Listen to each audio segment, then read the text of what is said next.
Hi viewers, this is me, Dr. Hanmanlu, lecturer in commerce government degree college Bodhan. ఈరోజు మన క్లాస్లో భాగంగా భాగస్వామ్య సంస్థ గురించి తెలుసుకుందాము. మొదటిగా భాగస్వామ్య సంస్థ చూసినట్లయితే యాజమాన్య రూపం, పరిమిత వనరులు, పరిమిత నైపుణ్యం మరియు అపరిమిత రుణ బాధ్యత వంటి కొన్ని పరిమితులతో బాధపడుతుంది. ఇది సొంత వ్యాపారంలో విస్తరణకు ఎక్కువ మూలధనం మరియు నిర్వహణ నైపుణ్యాలు అవసరం మరియు ఎక్కువ ప్రమాదం కూడా ఉంటుంది. ఒక యజమాని ఈ అవసరాలను తీర్చుకోలేకపోతాడు. ఒక యజమాని అంటే సొంత వ్యాపారుడు. అందుకని వేరువేరు అంచనాలతో మరియు వ్యాపారాన్ని ప్రారంభించడానికి ఎక్కువ మంది వ్యక్తుల కోసం ఈ నిర్వహణ నైపుణ్యాన్ని పెంపొందించడానికి మూలధనం అవసరం ఉండవచ్చు. మంచి మేనేజర్ మరొక వ్యక్తి మూలధనం లేకపోవచ్చు. ఈ వ్యక్తులు కలిసి వచ్చినప్పుడు వారి మూలధనం మరియు నైపుణ్యాలను పూల్ చేసి వ్యాపారాన్ని నిర్వహించినప్పుడు దీనిని భాగస్వామ్యం అంటారు. యాజమాన్యం యొక్క పరిమితులు లేదా అప్రయోజనాల కారణంగా భాగస్వామ్యం తప్పనిసరిగా పెరుగుతుంది. భాగస్వామ్యం పైన కొన్ని నిర్వచనాలను చూద్దాము. Indian partnership act 1932 section 4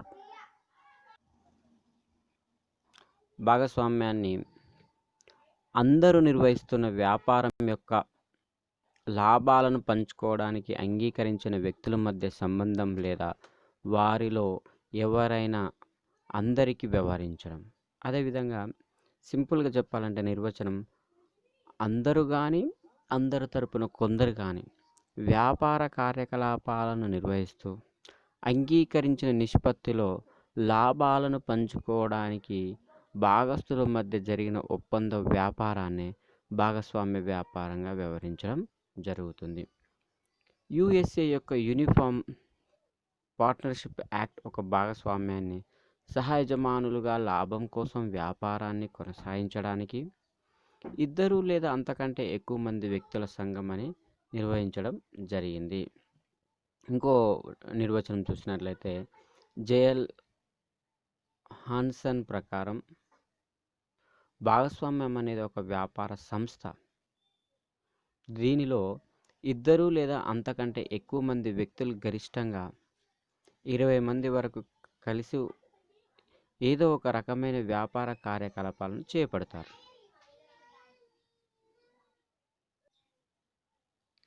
JL Hanson ప్రకారం భాగస్వామ్యం అనేది ఒక వ్యాపార సంస్థ. దీనిలో ఇద్దరు లేదా అంతకంటే ఎక్కువ మంది వ్యక్తులు గరిష్టంగా 20 మంది వరకు కలిసి ఏదో ఒక రకమైన వ్యాపార కార్యకలాపాలను చేపడతారు. ఇప్పుడు వారు కలిసి నడుస్తున్న వ్యాపారం యొక్క లాభాలను పంచుకోవడానికి అంగీకరించిన ఇద్దరు లేదా అంతకంటే ఎక్కువ మంది వ్యక్తుల సంఘంగా భాగస్వామ్యాన్ని నిర్వహించవచ్చు. ఈ వ్యాపారాన్ని అందరూ కొనసాగించవచ్చు లేదా వారిలో ఎవరైనా కొందరు కూడా వ్యవహరిస్తారు. భాగస్వామ్య వ్యాపారాన్ని కలిసి ఉన్న వ్యక్తులను వ్యక్తిత్వంగా భాగస్వాములు అని పిలుస్తారు మరియు సమిష్టిగా కానీ సంస్థ లేదా భాగస్వామ్య సంస్థ అని పిలుస్తారు. భాగస్వామ్య వ్యాపారం నిర్వహిస్తున్న పేరును సంస్థ పేరు అంటారు. ఒక విధంగా సంస్థ భాగస్వాములకు సంక్షిప్తీకరణ తప్ప మరొకటి కాదు. ఇక లక్షణాలను పరిశీలించినట్లయితే ఇద్దరు లేదా అంతకంటే ఎక్కువ వ్యక్తుల సంఘం మొదటిది, రెండవది ఒప్పంద సంబంధం, 3 లాభాల సంపాదన, 4 సూచించిన అధికారం, అపరిమిత బాధ్యత, వ్యాపార ఉనికి, ప్రిన్సిపల్ లేదా ఏజెన్సీ సంబంధం, అత్యుత్తమ మంచి విశ్వాసం, వాటా పరిమితి మరియు బదిలీ, సాధారణ నిర్వహణ. దీంట్లో మొదటి చూద్దాం. ఇద్దరు లేదా అంతకంటే ఎక్కువ వ్యక్తుల సంఘం. భాగస్వామ్య వ్యాపారాన్ని స్థాపించడానికి కనీసం 2 వ్యక్తులు ఉండాలి. భాగస్వామ్యం అనేది ఒక ఒప్పందం యొక్క ఫలితం కాబట్టి ఇద్దరు లేదా అంతకంటే ఎక్కువ మంది వ్యక్తులు ఉండాలి.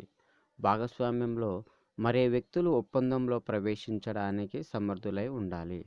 మైనర్కు ఒప్పందంలో ప్రవేశించడానికి అవసరమైన ఉన్నందున భాగస్వామ్య సంస్థ ఏర్పాటు చేయలేరు.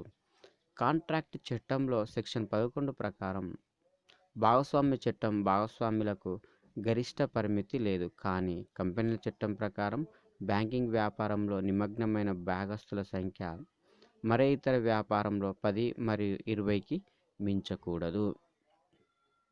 ఒప్పందం సంబంధం భాగస్వామ్యంలో చేరిన వ్యక్తి వ్యాపారాన్ని నడపడానికి ఒక ఒప్పందానికి ప్రవేశిస్తాడు. భాగస్వామ్య చట్టం ప్రకారం భాగస్వామ్యం యొక్క సంబంధం కాంట్రాక్ట్ నుండి పుడుతుంది మరియు స్థితి నుంచి కాదు. ఈ ఒప్పందం అనేది మౌఖికంగా ఉండవచ్చు లేదా రాతపూర్వకంగా కూడా ఉండవచ్చు. కానీ అంచనాలలో వ్రాతపూర్వక ఒప్పందం కుదిరింది. ఎందుకంటే వివాదాలు తరువాత తలెత్తితే వాటిని పరిష్కరించడానికి ఇది సహాయపడుతుంది. లాభాల సంపాదన వ్యాపారం యొక్క ఉద్దేశం లాభాలను ఆర్జించడం కదా. ప్రతి వ్యాపారం యొక్క ముఖ్య ఉద్దేశం లాభాలను సంపాదించడం మరియు వాటిని భాగస్తులకు పంపిణీ చేయాలి. స్వచ్ఛంద ప్రయోజనాల కోసం లేదా సమాజానికి సేవ చేయడానికి ఒక పని చేస్తే అది భాగస్వామ్యం అని పిలువబడదు. కాబట్టి వ్యాపారం యొక్క ఉద్దేశం లాభాలను సంపాదించడమే. నష్టాలు ఉండదని కాదు, కానీ లాభాల సంపాదన ఉద్దేశంలో నష్టాలను కూడా చవిచూసే అవకాశం ఉంటుంది. వ్యాపార ఉనికి భాగస్వామ్యం అనేది ఒక రకమైన వ్యాపారం కోసం మాత్రమే. వ్యాపారం అనే పదం ఏదైనా వాణిజ్యం, వృత్తి లేదా వృత్తిని కలిగి ఉంటుంది. వ్యాపారం ద్వారా మేము లాభాలను సంపాదించాలనే ప్రయోజనం కోసం సేవల ఉత్పత్తి, పంపిణీ మరియు సంబంధించిన అన్ని కార్యకలాపాలను అర్థం చేసుకుంటాం. పని సామాజిక సేవకు సంబంధించిందైతే దీనిని వ్యాపారం అని పిలవము మరియు అందువల్ల భాగస్వామ్యము లేదు. కాబట్టి భాగస్వామ్య వ్యాపారం అనేది లాభాలతో సంబంధమే ఉండాలి. ఆర్థికేతర కార్యకలాపాలు అయినట్లయితే అది వ్యాపారం కిందికి రాదు. సూచించిన అధికారం ఏదైనా భాగస్వామి సంస్థ తరపున పనిచేయడానికి సూచించిన అధికారం ఉంది. వ్యాపారం భాగస్వామ్యుల చర్యలను కట్టుబడి ఉంటుంది. అపరిమిత బాధ్యత లేదా అపరిమిత రుణ బాధ్యత సంస్థ యొక్క భాగస్వాముల యొక్క ఏకైక వాణిజ్య వ్యాపార బాధ్యత అపరిమితమైనది. ఒకవేళ కొన్ని బాధ్యతలు తలెత్తితే భాగస్వామ్య ఆస్తులను మాత్రమే కాకుండా భాగస్వాముల యొక్క ప్రైవేట్ ఆస్తిని కూడా సంస్థ యొక్క బాధ్యతలను మూడవ పార్టీలకు చెల్లించడానికి తీసుకోవచ్చు. రుణదాతలు తమ బకాయిలను భాగస్వామ్యం నుండి లేదా అన్ని భాగస్వాముల నుండి పొందవచ్చును. భాగస్వాములు వ్యక్తిగతంగా మరియు సమిష్టిగా బాధ్యత వహిస్తారు. ప్రిన్సిపల్ మరియు ఏజెన్సీ సంబంధం భాగస్వామ్యంలో ప్రిన్సిపల్ మరియు ఏజెన్సీ యొక్క సంబంధం ఉంది. భాగస్వాములందరూ వ్యాపారంలో పనిచేయడం అవసరం లేదు. ఏదైనా ఒకటి లేదా అంతకంటే ఎక్కువ భాగస్వాములు ఇతర భాగస్వాముల తరపున పని చేయగలరు. ప్రతి భాగస్వామి యొక్క ఏజెంట్ మరియు అతని కార్యకలాపాలు సంస్థలను బంధిస్తాయి. అతను ఇతర భాగస్వాముల కార్యకలాపాలకు కట్టుబడి ఉన్నందున అతను ప్రిన్సిపల్గా కూడా పనిచేస్తాడు. అత్యుత్తమైన విశ్వాసం భాగస్వామ్య వ్యాపారం యొక్క స్థావరాలు మరియు మంచి విశ్వాసం పరస్పర నమ్మకంతో ఉండాలి. ప్రతి భాగస్వామి నిజాయితీగా వివరించాలి మరియు ఇతర భాగస్వాములకు సరైన ఖాతాలను ఇవ్వాలి. భాగస్వామ్యంలో అనుమానం ఉంటే భాగస్వామ్యం అమలు చేయబడదు. భాగస్వాములు ధర్మకర్తగా మరియు అందరి సాధారణ ప్రయోజనాల కోసం పనిచేయడం చాలా ముఖ్యం. భాగస్వామ్యంలో నమ్మకం అనేది ఒక హారం లాంటిది. ఏ ఒక్క వ్యక్తి నమ్మకాన్ని కోల్పోయినట్లయితే ఆ హారంలో దారం తెగిపోయేటట్లయితే పూలన్నీ ఏ విధంగా కింద పడి వ్యర్థమవుతాయో, అదేవిధంగా ఎప్పుడైతే భాగస్వామ్య వ్యాపారంలో నమ్మకాన్ని కోల్పోయినట్లయితే భాగస్వామ్య సంస్థ రద్దయ్యే అవకాశం ఉందని మనకిక్కడ నమ్మకంగా ఉండడం చాలా అవసరం. అనుమానం అనేది సంస్థ వైఫల్యానికి దారితీస్తుంది. వాటా పరిమితి మరియు బదిలీ. ఏ భాగస్వామి అయినా ఇతర భాగస్తుల అనుమతి లేకుండా తన వాటాలను మరి ఎవ్వరికీ అమ్మడానికి వీలు లేదు లేదా బదిలీ చేయడానికి కూడా వీలు లేదు. ఒకవేళ ఏదైనా భాగస్వామ్యంలో కొనసాగించడానికి ఇష్టపడకపోతే అతని సంస్థను రద్దు చేయడానికి నోటీసులు ఇవ్వవచ్చును. సాధారణ నిర్వహణ. ప్రతి భాగస్వామికి వ్యాపార నిర్వహణలో పాల్గొనే హక్కు ఉంది. వ్యాపారం యొక్క రోజువారీ కార్యకలాపాలలో భాగస్వాములందరూ పాల్గొనడం అవసరం లేదు, కానీ వారు పాల్గొనడానికి అర్హులు. భాగస్వామ్య వ్యాపారాన్ని కొంతమంది భాగస్తులు నిర్వహిస్తున్నప్పటికీ ముఖ్యమైన నిర్ణయాలు తీసుకోవడానికి మిగతా భాగస్వాములందరికీ సమ్మతి అవసరం. భాగస్వాములు మరియు భాగస్వామ్యం ఒకటే. భాగస్వామ్య వ్యాపారంలో భాగస్తులు వేరు, సంస్థ వేరుగా భావించడానికి వీలు లేదు. భాగస్తులు, భాగస్వామ్య సంస్థ రెండు ఒకటిగా భావించడం జరుగుతుంది. భాగస్తులు లేకుండా ఏ సంస్థ ఉనికి ఉండదు. భాగస్వాముల యొక్క హక్కులు మరియు బాధ్యతలు. సంస్థ యొక్క హక్కులు మరియు బాధ్యతలు. భాగస్వాములు వారి చర్యలు సంస్థకు సంబంధించి అధికారాన్ని సూచిస్తుంది. మూలధన సహకారం. భాగస్వాములు సంస్థ యొక్క మూలధనానికి దోహద చేస్తారు. లాభం పంచుకునే నిష్పత్తిలో మూలధనం ఉండడం అవసరం లేదు.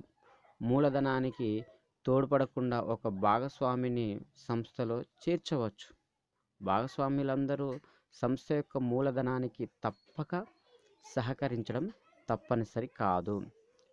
మైనారిటీ ఆసక్తి రక్షణ. అన్ని ముఖ్యమైన నిర్ణయాలు సాధారణంగా ఆందోళన ద్వారా తీసుకోబడతాయి.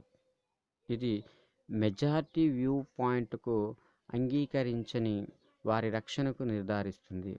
ఒక భాగస్వామి తాను బాధ్యుడైనప్పుడు భావిస్తే భాగస్వామ్యాన్ని రద్దు చేయడానికి కూడా అడగవచ్చు. కొనసాగింపు. భాగస్వామ్య సంస్థ యొక్క కొనసాగింపుకు నిజమైన పరిమితి లేదు. భాగస్వాములు వెళ్ళాలనుకుంటే సమయం వరకు ఇది కొనసాగుతుంది. భాగస్వామ్యంలో ఏదైనా అపార్థం, మరణం లేదా భాగస్వామి యొక్క దివాలా భాగస్వామ్యాన్ని రద్దు చేయవచ్చు. భాగస్వామ్యాన్ని రద్దు చేయడం అనేది సంస్థ రద్దు కావడం కాదు, మిగిలిన భాగస్తులు ప్రయోజనాలు పొందుతుంది. ఈ విధంగా భాగస్వామ్య లక్షణాలను చూడవచ్చును. అదేవిధంగా భాగస్వామ్య యొక్క ప్రయోజనాలు మనం చూసినట్లయితే ఏర్పాటు చాలా సులభం. పెద్ద ఆర్థిక వనరులు, సంయుక్త సామర్థ్యాలు మరియు తీర్పు, ప్రత్యేక ప్రేరణ, పర్యవేక్షణ, కార్యకలాపాల సౌలభ్యం, రహస్యం, మైనారిటీ ఆసక్తి రక్షణ, సహకారం. మొదటిగా ఏర్పాటు సులభం. భాగస్వామ్య వ్యాపారాన్ని లేదా భాగస్వామ్యం ఏర్పాటు సులభం. స్థాపించడానికి, ఆపరేటింగ్ చేయడానికి చాలా సులభం. చట్టపరమైన లాంఛనాలు లేవు మరియు అధికారిక పత్రాలు తయారు చేయవలసిన అవసరం లేదు. ఒక్కొక్క ఒప్పందం మాత్రమే అవసరం. సంస్థ నమోదు కూడా తప్పనిసరి కాదు. అదేవిధంగా భాగస్వామ్యాన్ని ఎప్పుడైనా, ఎక్కడైనా, ఏ విధంగా అయినా సులువుగా స్థాపించడానికి అవకాశం ఉంది. పెద్ద ఆర్థిక వనరులు. అనేక మంది భాగస్వాముల కారణంగా పెద్ద మొత్తంలో మూలధనాన్ని సేకరించడం సాధ్యమవుతుంది. అవసరమైనప్పుడు మరింత మూలధనాన్ని సేకరించడానికి కొత్త భాగస్వాములను అనుమతించవచ్చు. క్రెడిట్ యోగ్యత కూడా ఎక్కువగా ఉంటుంది, ఎందుకంటే ప్రతి భాగస్వామి సంయుక్తంగా మరియు సంస్థ యొక్క అన్ని అప్పులకు బాధ్యత వహిస్తారు. సంయుక్త సామర్థ్యాలు మరియు తీర్పు. భాగస్వాములందరికీ నైపుణ్యం మరియు అనుభవం కలిగి ఉంటారు. అనేక మంది వ్యక్తుల సంయుక్త తీర్పు యొక్క లోపాలను తగ్గించడానికి సహకరించబడుతుంది. భాగస్వాములకు వారి ప్రతిభకు అనుకూలంగా విధులు కేటాయించవచ్చు. అందువల్ల స్పెషలైజేషన్ మరియు ప్రయోజనాలు అందుబాటులో ఉంటాయి. భాగస్వాములు తరచూ కలుస్తారు మరియు సత్వర నిర్ణయాలు తీసుకోవచ్చు. ప్రత్యేక ప్రేరణ. వ్యాపారం యొక్క యాజమాన్యం మరియు నిర్వహణ ఒక వ్యక్తులకు ఇవ్వబడుతుంది. ప్రయత్నం మరియు ప్రతిఫలం మధ్య ప్రత్యక్ష సంబంధం ఉంటుంది. ప్రతి భాగస్వామి కష్టపడి పని చేయడానికి మరియు సంస్థ యొక్క విషయాన్ని నిర్ధారించడానికి ప్రేరేపించబడుతుంది. పర్యవేక్షణ పర్యవేక్షణ. ప్రతి భాగస్వామి వ్యాపార వ్యవహారాలలో వ్యక్తిగత ఆసక్తికి కనబరుస్తారు. వేర్వేరు భాగస్వాములు ఉద్యోగులు మరియు కస్టమర్లతో వ్యక్తిగత పరిరక్షణను కొనసాగించడానికి అవకాశం ఉంటుంది.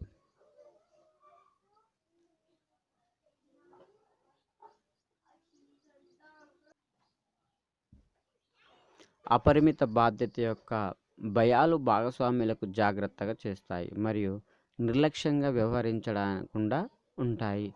నిపుణుల నిర్వహణకు నియమించినప్పుడు భాగస్వామ్య విస్తరణ చౌకగా ఉంటుంది. కార్యకలాపాల సౌలభ్యం. భాగస్వామ్య వ్యాపారం చట్టపరమైన పరిమితులు మరియు ప్రభుత్వ నియంత్రణ నుండి ఉచితం.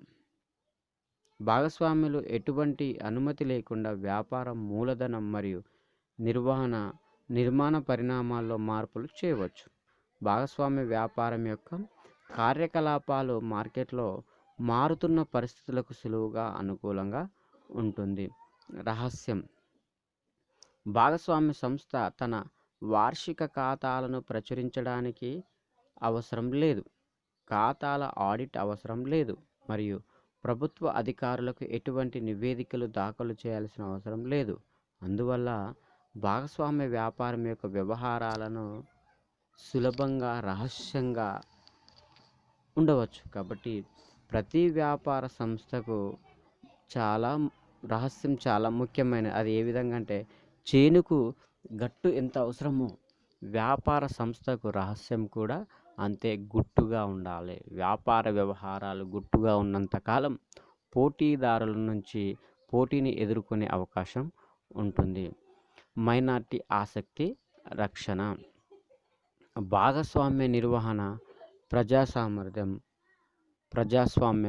ప్రతి భాగస్వామికి సంప్రదించి తన అభిప్రాయాన్ని తెలియజేసే హక్కు ఉంటుంది.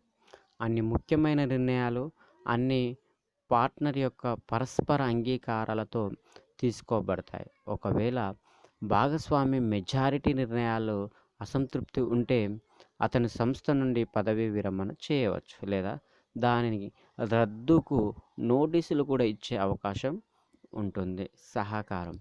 భాగస్వామ్య వ్యాపారంలో భాగస్వామ్యం ప్రజలతో పరస్పర సహకారం మరియు నమ్మకంతో ప్రోత్సహించాలి. ఇక్కడ ప్రజలు అంటే మనం భాగస్థులుగా భావించాలి. భాగస్వాములు అందరి ప్రయోజనాల కోసం ఉమ్మడిగా పనిచేస్తారు మరియు వ్యాపారాన్ని సంపన్నంగా అభివృద్ధి చేయడానికి వారి స్థాయిని ఉత్తమంగా చేస్తారు. ఇక భాగస్వామ్య సంస్థ యొక్క భాగస్వామ్య లోపాలు. అపరిమిత బాధ్యత, పరిమిత వనరులు, సూచించిన ఏజెన్సీ ప్రమాదం, సామరస్యం లేకపోవడం, కొనసాగింపు లేకపోవడం, వాటాలు బదిలీ చేయడానికి అవకాశం లేకపోవడం, ప్రజల అపనమ్మకం. దాన్ని మనం వాటాదారుల అపనమ్మకం కావచ్చును, ఖాతాదారుల యొక్క అపనమ్మకం కావచ్చు. దానిలో మొదటిది అపరిమిత బాధ్యత. ప్రతి భాగస్వామి సంస్థ యొక్క మొత్తం అప్పులకు సంయుక్తంగా మరియు అనేక విధాలుగా బాధ్యత వహిస్తాడు. అతను తన తప్పుల కోసం మాత్రమే కాకుండా ఇతర భాగస్వాముల లోపాలను మరియు నిజాయితీని కూడా భావించాలి. నష్టాలు భయపడి భాగస్వాములు కొత్త వ్యాపార మార్గాల్లోకి వెళ్ళడానికి వెనుకాడడం వలన ఇది వ్యవస్థాపక స్ఫూర్తిని అరికట్టవచ్చు.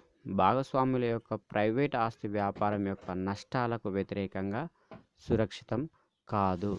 పరిమిత వనరులు.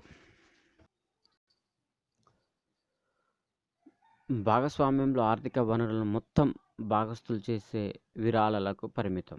భాగస్వాముల యొక్క బ్యాంకింగ్ వ్యాపారానికైతే 10 మంది, ఇతర వ్యాపారానికైతే 20 మించకూడదు. అందువల్ల మూలధనం యొక్క భారీ పెట్టుబడులతో కూడిన వ్యాపారాన్ని చేపట్టడానికి యాజమాన్యం యొక్క భాగస్వామ్యం రూపం సరిపోదు. సూచించిన ఏజెన్సీ ప్రమాదం.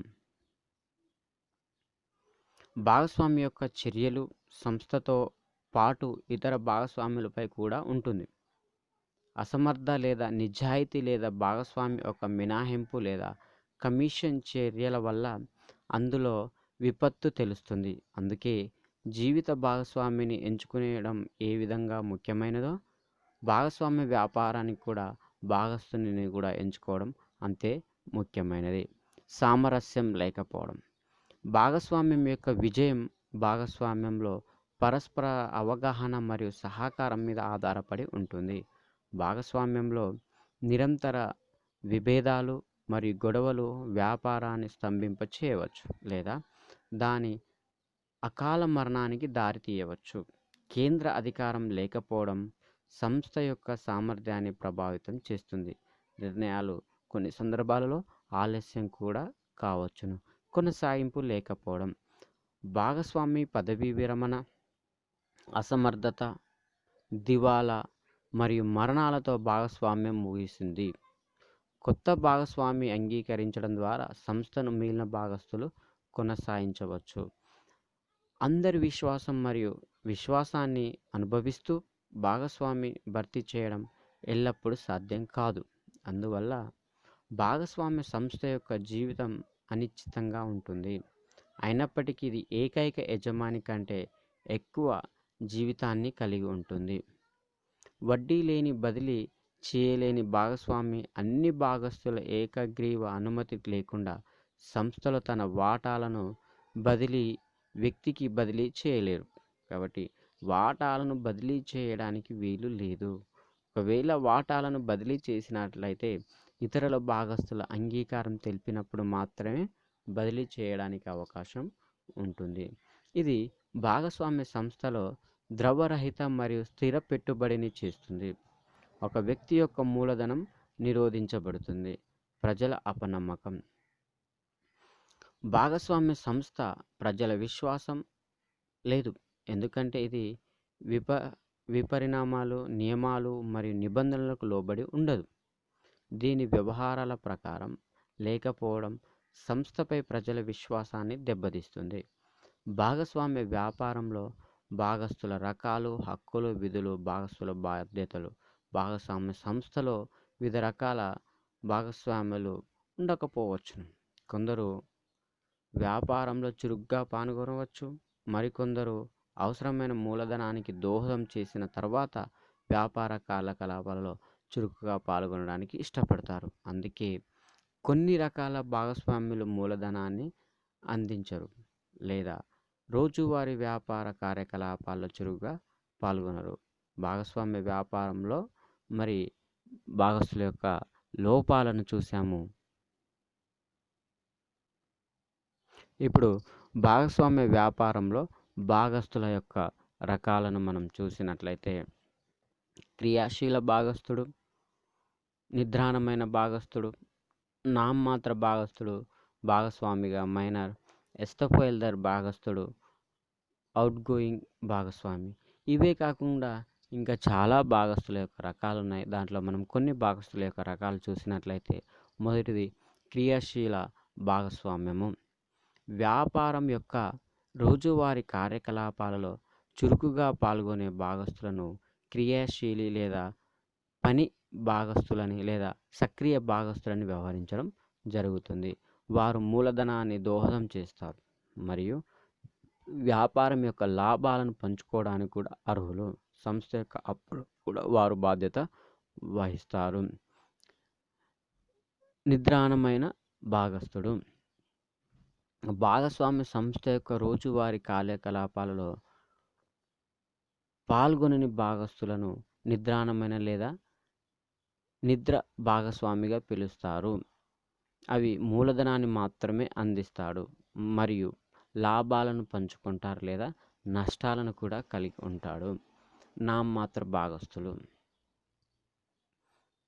ఈ భాగస్వామ్యులు సంస్థ పేరును భాగస్వామిగా ఉపయోగించడానికి మాత్రమే అనుమతిస్తారు.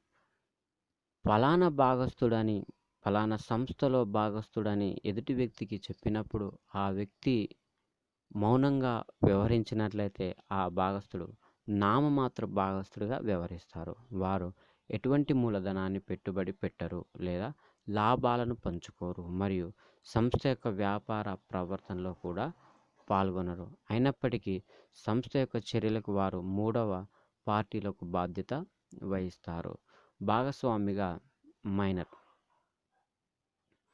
మైనర్ అనగా 18 ఏళ్లలోపు వ్యక్తి భాగస్వామి కావడానికి అర్హత లేదని మీరు తెలుసుకున్నారు. అయితే ప్రత్యేక సందర్భాలలో మైనర్ను కొన్ని షరతులతో భాగస్వామిగా చేర్చుకోవచ్చును. మైనర్ వ్యాపారం యొక్క లాభాలను మాత్రమే పంచుకోగలడు. నష్టం జరిగితే అతని బాధ్యత వ్యాపారానికి అతని మూలధన సహకారం యొక్క పరిమితం. ఎస్టోఫియల్ ద్వారా భాగస్వామి. ఒక వ్యక్తి తనను తాను ఏదైనా సంస్థ యొక్క భాగస్వామిగా తప్పుగా ప్రాతినిధ్యం వహిస్తుంది లేదా అలాంటి వ్యక్తి ఒక భాగస్వామి అని ఎవరైనా అభిప్రాయపడితే విధంగా ప్రవర్తిస్తే మరియు ఆ సంస్థలో ఈ ముద్ర లావాదేవీల ఆధారంగా ఆ వ్యక్తి మూడవ పార్టీకి బాధ్యత వహిస్తాడు. అతను భాగస్వామిగా తప్పుగా సూచించే వ్యక్తిని ఎస్టోఫియల్ భాగస్వామిగా పిలుస్తారు. ఉదాహరణకు, ఈ సంస్థలో ఇద్దరు భాగస్థులు ఉన్నారని అనుకుందాం. ఒకరు దామీదు, మరొకరు మెషి. జాన్ బయటి వ్యక్తి తనను తాను ఏ సంస్థ యొక్క భాగస్వామిగా సూచించి లూట్తో లావాదేవీలు చేస్తే షరీఫ్కు ఏదైనా నష్టం జరిగితే జాన్ బాధ్యత వహిస్తాడు. ఇక్కడ జాన్ ఎస్టోఫెల్ చేత భాగస్వామి. చివరిగా అవుట్ గోయింగ్ భాగస్థుడు లేదా ఉదాహరణకు లీనస్ లేదా షాదిన్ డేవిడ్ తన సంస్థ యొక్క భాగస్వామి అని ప్రకటించి ఈ ప్రకటనను తెలుసుకుంటే డేవిడ్ నిర్దిష్టంగా ఉంటాడు. డేవిడ్ ఒక నమ్మకంతో ఏ సంస్థతో లావాదేవీలు చేయడం ద్వారా నష్టాలను చవిచూసి పార్టీలకు బాధ్యత వహిస్తాడు ఆ సంస్థ యొక్క భాగస్వామి.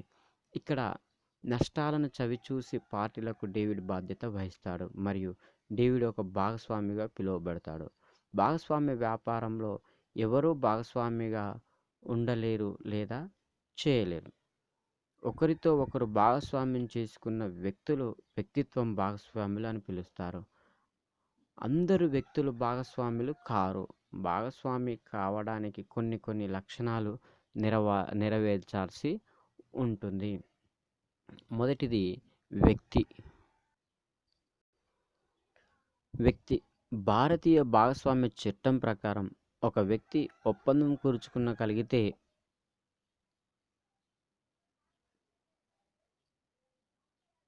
అతను భాగస్వామి కావచ్చు.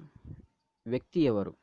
భాగస్వామ్య చట్టం కోసం వ్యక్తి అనే పదం భాగస్వామ్యం లేదా పరిమిత సంస్థను కలిగి ఉండదు. ఇది కంపెనీ క్యూతో భాగస్వామ్యాన్ని ఏర్పరచదు.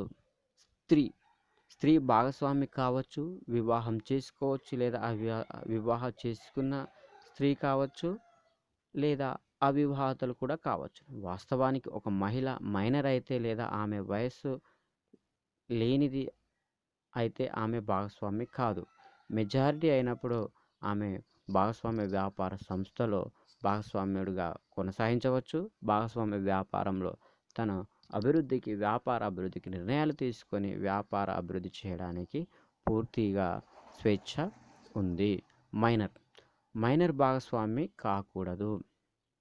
కానీ ఇప్పటికే ఉన్న భాగస్వామ్యంలో సంస్థ యొక్క భాగస్వాములందరూ అంగీకరించినట్లయితే మైనర్ను సంస్థలో చేర్చవచ్చు. అలాంటి మైనర్ భాగస్వామ్యం యొక్క అన్ని ప్రయోజనాలను పొందుతాడు. భాగస్వామ్య వ్యాపారంలో మైనర్ యొక్క స్థితి. మైనర్ భాగస్వామి కాలేడు, కానీ మైనర్ భాగస్వామి అనేది పెద్ద కాని భాగస్వామి అంటే 18 సంవత్సరాలు పూర్తి కాని భాగస్థుడు. భాగస్వామ్య చట్టంలోని సెక్షన్ 20 ప్రకారం మైనర్ ఒప్పందం కూర్చుకోలేడు. మైనర్తో ఒప్పందం రద్దు. భాగస్వామ్యం అనేది సంపర్కం కలిగి ఉండే సంబంధం కాబట్టి మైనర్ సంస్థలో భాగస్వామిగా ఉండకూడదు. మైనర్ ఒంటరిగా భాగస్వామ్యం యొక్క ప్రయోజనాలను అంగీకరించవచ్చు. ప్రస్తుతానికి మిగతా భాగస్థులందరి నమ్మకంతో భాగస్వామ్యం యొక్క ప్రయోజనాలకు మైనర్ చేర్చుకోవచ్చు. ఇది ఇప్పటికే ఉన్న సంస్థలో చేర్చవచ్చు. అతను పూర్తి స్థాయి భాగస్వామి కాకూడదు. ఒక సంస్థలో మైనర్ యొక్క హక్కులు.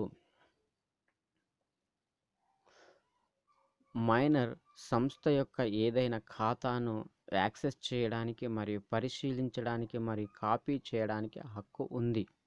మైనర్కు సంస్థ యొక్క చర్యలకు బాధ్యత వహిస్తుంది, కానీ అతని వ్యక్తిగత ఆస్తి సంస్థ యొక్క అప్పులకు బాధ్యత వహించదు. వేరు చేసిన మైనర్ ఖాతా కోసం భాగస్వామిపై కేసు పెట్టవచ్చును. భాగస్వామ్య వ్యాపారంలో మైనర్ యొక్క బాధ్యత. ఒక సంస్థలో మైనర్ యొక్క బాధ్యత సంస్థలో మైనర్ యొక్క వాటా సంస్థ యొక్క చర్యలకు బాధ్యత వహిస్తుంది. మైనర్ యొక్క వ్యక్తిగత ఆస్తి సంస్థ యొక్క అప్పులకు బాధ్యత వహించదు. మైనార్టీ సాధించడంలో స్థాయి. అతను మెజారిటీ సాధించిన 6 నెలల్లో అతను నోటీసు ఇవ్వాలి. అతను భాగస్వామిగా కొనసాగాలని కోరుకున్నాడో లేదో. ఒకవేళ అతను అలాంటి ప్రకటన చేయకపోతే అతన్ని పూర్తి స్థాయి భాగస్వామిగా కొనసాగించడానికి నిర్ణయించినట్లయితే వ్యవహరించడం. అతను భాగస్వామి కావడానికి ఎంచుకున్నప్పుడు లేదా భాగస్వామిగా భావించినప్పుడు అతని ప్రవేశం తేదీ నుండి అతని బాధ్యత అపరిమితంగా మారుతుంది. అపారమైన మనస్సు గల వ్యక్తి. మనస్ఫూర్తిగా లేని వ్యక్తి భాగస్వామి కాలేడు. కంపెనీ.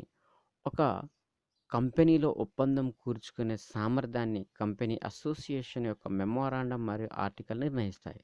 భాగస్వామ్య చట్టం కింద ఒక సంస్థ యొక్క సభ్యుల బాధ్యత సంస్థ యొక్క అప్పులకు అపరిమితమైనది, కానీ ఒక సంస్థ అపరిమిత బాధ్యత వహించదు. అందువల్ల ఒక సంస్థ యొక్క భాగస్వామి కాలేడు.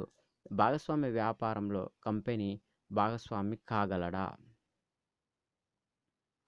ఒక సంస్థ ఒక కృత్రిమ చట్టపరమైన సంస్థలను కలిగి ఉన్నందున భాగస్వామ్య సంస్థలో ఒప్పందం కూర్చుకోవచ్చు. చట్టపరమైన సంస్థ ఉన్నప్పటికీ ఒక సంస్థ యొక్క భాగస్వామిగా ఉండకూడదు. కారణం సంస్థ యొక్క బాధ్యత పరిమితం మరియు సంస్థ అపరిమిత బాధ్యతను భరించదు. భాగస్వామ్య చట్టం ప్రకారం భాగస్వామి యొక్క బాధ్యత అపరిమితంగా ఉంటుంది. దీనికి తోడు సహజమైన మానవుడికి మాత్రమే భాగస్వామ్య సంస్థలో భాగస్వామి కావడానికి చట్టబద్ధంగా అర్హత ఉంది, కానీ ఒక సంస్థ సహజ మానవుడు కాదు. ఇది ఒక కృత్రిమ వ్యక్తి మాత్రమే. ఇది చట్టం ద్వారా సృష్టించబడింది. భాగస్వామ్య దస్తావేజు లేకపోవడంతో భాగస్వామి యొక్క హక్కులు మరియు బాధ్యతలు. భాగస్వామ్య ఒప్పందంలో భాగస్వాముల పరస్పర హక్కులు, విధులు మరియు బాధ్యతలు ఉన్నాయి. కొన్ని సందర్భాల్లో భాగస్వాముల యొక్క హక్కులు మరియు బాధ్యతలకు సంబంధించి భాగస్వామ్య చట్టం తప్పనిసరిగా నిబంధనలు కూడా చేస్తుంది. దస్తావేజు లేనప్పుడు లేదా దస్తావేజు ఏ సమయంలోనైనా నిశ్శబ్దంగా ఉన్నప్పుడు భాగస్వామ్య చట్టంలో అందించిన హక్కులు మరియు బాధ్యతలు వర్తిస్తాయి. భాగస్వామ్య వ్యాపారంలో భాగస్వామి యొక్క హక్కులు. భాగస్వామి యొక్క హక్కులు క్రింది విధంగా వ్యవహరించబడతాయి. సంస్థ యొక్క రోజువారీ నిర్వహణలో పాల్గొనడానికి భాగస్వామికి హక్కు ఉంది. వ్యాపారానికి సంబంధించి ఏదైనా నిర్ణయం తీసుకునేటప్పుడు సంప్రదించడానికి మరియు వినడానికి హక్కు ఉంది. ఖాతా పుస్తకాలను, పత్రాలను మరియు కాపీలను అడిగే హక్కు ఉంది. భాగస్వాములు అంగీకరించినట్లు నమూనాలు లేదా లాభాలను పంచుకునే హక్కు ఉంది. సంస్థకు భాగస్వాములు అందించే మూలధనంపై ఆసక్తి పొందే హక్కు ఉంది. వ్యాపార ప్రయోజనాల కోసం భాగస్వాములు చెల్లించే అడ్వాన్సులపై వడ్డీ పొందే హక్కు ఉంది. చెల్లింపు లేదా బాధ్యతలకు సంబంధించి లేదా సంస్థకు నష్టాల నుండి రక్షించుకోవడానికి, నష్టపరిహారాన్ని తగ్గించడానికి సంస్థలో నిర్ణయాలు తీసుకునే హక్కు ఉంది. భాగస్వామ్య ఆస్తిని తన కోసం కాకుండా భాగస్వామ్య వ్యాపారం కోసం మాత్రమే ఉపయోగించుకునే హక్కు ఉంది. సంస్థ యొక్క ఏజెంట్గా మరియు వ్యాపారంలో ఉన్న భాగస్తులను తీసుకెళ్లడంలో చేసిన ఏవైనా చర్యలకు సంస్థకు సంబంధం ఉంటుంది. అతను భాగస్వామి కావడం మానేస్తే తప్ప కొనసాగించే హక్కు ఉంది. ఇతర భాగస్వాముల సమ్మతితో మరియు దస్తావేజు యొక్క నిబంధనలు మరియు నియమాలను ప్రకారం పదవి విరమణ పొందే హక్కు ఉంది. మరణించిన భాగస్వామి యొక్క అవుట్గోయింగ్ భాగస్వామి చట్టపరమైన వారసులకు హక్కు ఉంది. భాగస్వామి యొక్క విధులు లేదా బాధ్యతలు. భాగస్వామి యొక్క విధులు క్రింది విధంగా ఉన్నాయి. వ్యాపారాన్ని గొప్ప సాధారణ ప్రయోజనానికి కొనసాగించడం. ప్రతి భాగస్వామి సంస్థ యొక్క వ్యాపారాన్ని గొప్ప సాధనం ప్రయోజనానికి తీసుకెళ్తాడు. మరో మాటలో చెప్పాలంటే సంస్థ తన జ్ఞానాన్ని మరియు నైపుణ్యాన్ని వ్యాపార ప్రవర్తనలో సంస్థకు గరిష్ట ప్రయోజనాన్ని పొందడానికి ఉపయోగించాలి. మరొకరు న్యాయం, నమ్మకంతో ఉండాలి. ప్రతి భాగస్వామి సంస్థ యొక్క ఇతర భాగస్వాములకు న్యాయంగా మరియు నమ్మకంగా ఉండాలి. ప్రతి భాగస్వామి వ్యాపార కార్యకలాపాల్లో ఇతర భాగస్తుల పట్ల మంచి విశ్వాసం మరియు నిజాయితీని కొనసాగించాలి. నిజమైన ఖాతాలను అందించడానికి ప్రతి భాగస్వామి తన సహభాగస్తుల యొక్క నిజమైన మరియు సరైన ఖాతాలను అందించాలి. పుస్తకంలోని ప్రతి ఎంట్రీని ఇతర భాగస్తులకు కోరితే వోచర్లు మరియు వివరణ తప్పక మద్దతు ఇవ్వాలి. పూర్తి సమాచారం అందించాలి. ప్రతి భాగస్వామి సంస్థను ప్రభావితం చేసే కార్యకలాపాలపై పూర్తి సమాధానాన్ని ఇతర సహభాగస్తులకు అందించాలి. ఏ సమాధానాన్ని దాచకూడదు, రహస్యంగా ఉంచరాదు. తన విధులను శ్రద్ధగా హాజరు కావాలి. ప్రతి భాగస్వామి సంస్థ యొక్క వ్యాపార ప్రవర్తనలో విధులకు శ్రద్ధగా హాజరు కావాలి. వేతనం లేకుండా పని చేయడానికి. వ్యాపారం యొక్క ప్రవర్తనలో పాల్గొనడానికి భాగస్వామికి ఎలాంటి వేతనం పొందే అర్హత లేదు. కానీ ఆచరణలో పని భాగస్వాములకు సాధారణంగా ఒప్పందం ప్రకారం వేతనం చెల్లించబడుతుంది. కాబట్టి కొన్ని సందర్భాలలో కూడా కమిషన్ ఇవ్వబడుతుంది. మోసం లేదా ఉద్దేశపూర్వకంగా నిర్లక్ష్యం వల్ల కలిగే నష్టానికి నష్టపరిహారం చెల్లించడం. వ్యాపారం యొక్క ప్రదర్శనలో భాగస్వామి ఉద్దేశపూర్వకంగా నిర్లక్ష్యం చేయడం ద్వారా లేదా మూడవ పక్షానికి వ్యతిరేకంగా అతను చేసిన మోసం కారణంగా సంస్థకు ఏదైనా నష్టం జరిగితే అటువంటి భాగస్వామి నష్టానికి సంస్థకు నష్టపరిహారం చెల్లించాలి. సంస్థ కోసం ప్రత్యేకంగా భాగస్వామ్య ఆస్తిని కలిగి ఉండటం మరియు ఉపయోగించడం. భాగస్వామ్య ఆస్తిని సంస్థ యొక్క వ్యాపారం కోసం ప్రత్యేకంగా కలిగి ఉండాలి మరియు ఉపయోగించాలి. ప్రతి సొంత ప్రయోజనానికి కాదు. వ్యక్తిగత లాభాలను లెక్కించడానికి. భాగస్వామ్య లావాదేవీలు లేదా సంస్థ లేదా వ్యాపార కనెక్షన్. సంస్థ లేదా సంస్థ పేరు యొక్క ఆస్తి నుండి భాగస్వామి ఏదైనా వ్యక్తిగత లాభం పొందినట్లయితే అతను అలాంటి లాభానికి లెక్కించాలి మరియు దానిని సంస్థకు చెల్లించాల్సి ఉంటుంది. ఏ పోటీ వ్యాపారాన్ని కొనసాగించరాదు. భాగస్వామ్య సంస్థలో వ్యాపారం కోసం పోటీ పడరాదు. అతను కొనసాగించడానికి ఏదైనా లాభం సంపాదిస్తే అతను చేసిన లాభానికి లెక్కలు వేసి సంస్థకు చెల్లించాలి. నష్టాలను పంచుకోవడానికి. సంస్థ యొక్క నష్టాలను భరించడం భాగస్వామ్య విధి. ఒప్పందం లేనప్పుడు లేదా వారి లాభవాటా నిష్పత్తి ప్రకారం భాగస్వాముల నష్టాలను సమానంగా పంచుకోవాలి. అధికారం లోపల పనిచేయడానికి. ప్రతి భాగస్వామి అధికారం యొక్క పరిధిలో పనిచేయడానికి కట్టుబడి ఉంటుంది. అతను తన అధికారాన్ని ఉమ్మడిగా బాధ్యత వహించాల్సిన కర్త. ప్రతి భాగస్వామి అతను భాగస్వామిగా ఉన్నప్పుడు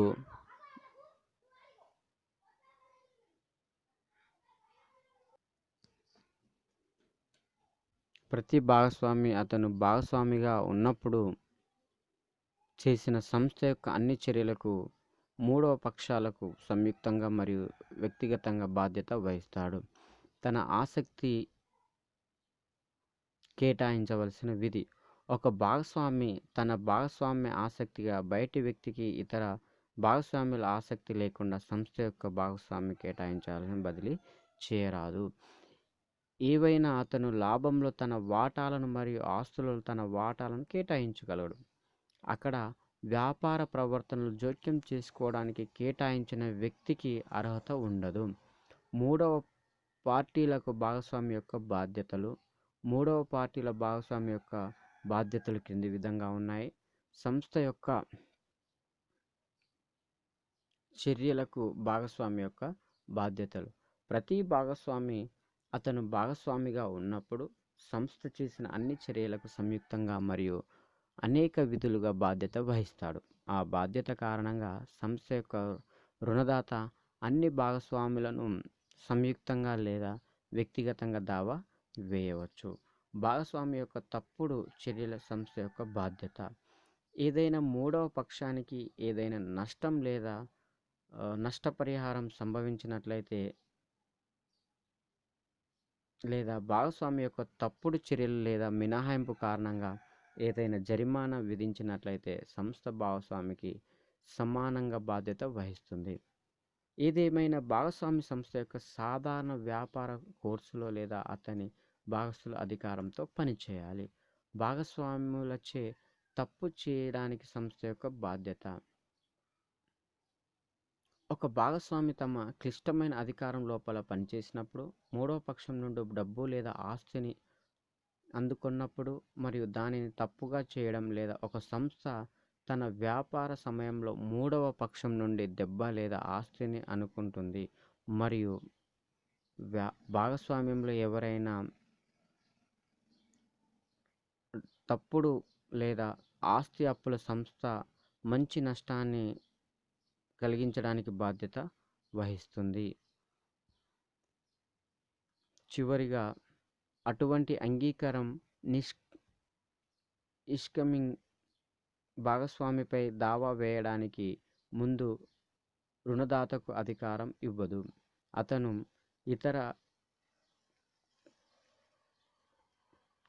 కోపార్థాలకు మాత్రమే బాధ్యత వహిస్తాడు. పదవీ విరమణ భాగస్వామి యొక్క బాధ్యత.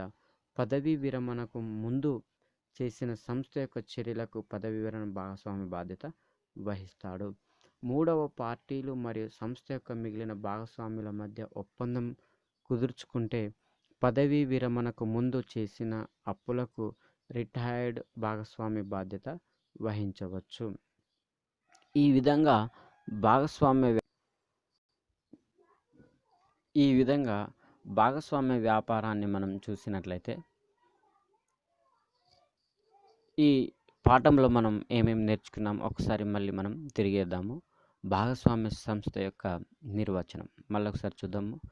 అందరూ కానీ అందరి తరపున కొందరు కానీ వ్యాపార కార్యకలాపాలను కొనసాగిస్తూ అంగీకరించిన నిష్పత్తిలో లాభాలను పంచుకోవడానికి వ్యక్తుల మధ్య జరిగిన ఒప్పందాన్ని భాగస్వామ్య వ్యాపారంగా వ్యవహరించడం జరుగుతుంది. ఈ విధంగా భాగస్వామ్య వ్యాపారం యొక్క లక్షణాలు చూసినట్లయితే ఇద్దరు లేదా అంతకంటే ఎక్కువ వ్యక్తుల సంఘం లక్షణాల్లో ఒప్పందం, లాభాల పంపిణీ, వ్యాపార ఉనికి, సూచించిన అధికారం, అపరిమిత బాధ్యత, ప్రిన్సిపల్ మరియు ఏజెన్సీ సంబంధం, అత్యుత్తమం, మంచి విశ్వాసం, వాటా పరిమితి మరియు బదిలీ, సాధారణ నిర్వహణ, భాగస్వాములు మరియు భాగస్వామ్యం రెండూ ఒకటే, మూలధన సహకారం, మైనారిటీ ఆసక్తి, కొనసాగింపు. ఇవి భాగస్వామ్య సంస్థ యొక్క లక్షణాలు. మరి ప్రయోజనాలు చూసినట్లయితే ఏర్పాటు చాలా సులభం, పెద్ద ఆర్థిక వనరులు ఉంటాయి కంపేరింగ్ టు సోల్ ప్రొప్రైటర్షిప్, సంయుక్త సామర్థ్యాలు మరియు తీర్పు, ప్రత్యక్ష ప్రేరణ, పర్యవేక్షణ, కార్యకలాపాల సౌలభ్యం, రహస్యం, మైనారిటీకి ఆసక్తికి రక్షణ కల్పించడం, భాగస్థుల మధ్య సహకారాన్ని కొనసాగించడం. అదేవిధంగా మనం ఏ వ్యాపార సంస్థ చూసినట్లయితే లాభాలు ఉన్నప్పటికీ కొన్ని లోపాలు మనకు కనిపించడం జరుగుతుంది. అవి అపరిమిత బాధ్యత, పరిమిత వనరులు, సూచించిన ఏజెన్సీ ప్రమాదకరం కావచ్చును, సామర్థ్యం లేకపోవడం, కొనసాగించలేకపోవడం, ప్రజలకు వ్యాపార సంస్థపై నమ్మకాలు లేకపోవడం. ఈ విధంగా భాగస్వామ్య సంస్థ యొక్క లక్షణాలు, ప్రయోజనాలు, లోపాలు. అదేవిధంగా మనం ఇదే క్లాసులో భాగస్తుల యొక్క రకాలు చూసాము, భాగస్తుల యొక్క హక్కులు, బాధ్యతలు కూడా చూసాము. అదేవిధంగా ఎవరెవరు భాగస్తులుగా కొనసాగించడానికి అవకాశం ఉంది అనే విషయాన్ని కూడా మనం ఇక్కడ చర్చించుకోవడం జరిగింది. ఇక చివరగా భాగస్వామ్య వ్యాపారం భాగస్తుల మధ్య నమ్మకం ఏర్పడినప్పుడు ఈ వ్యాపార సంస్థ 3 పువ్వులు 6 కాయలుగా కొనసాగించడం జరుగుతుంది. కాబట్టి భాగస్వామ్య వ్యాపారం సొంత వ్యాపారం కన్నా ఉత్తమమైనదని చెప్పడానికి అవకాశం ఉంటుంది. ధన్యవాదములు.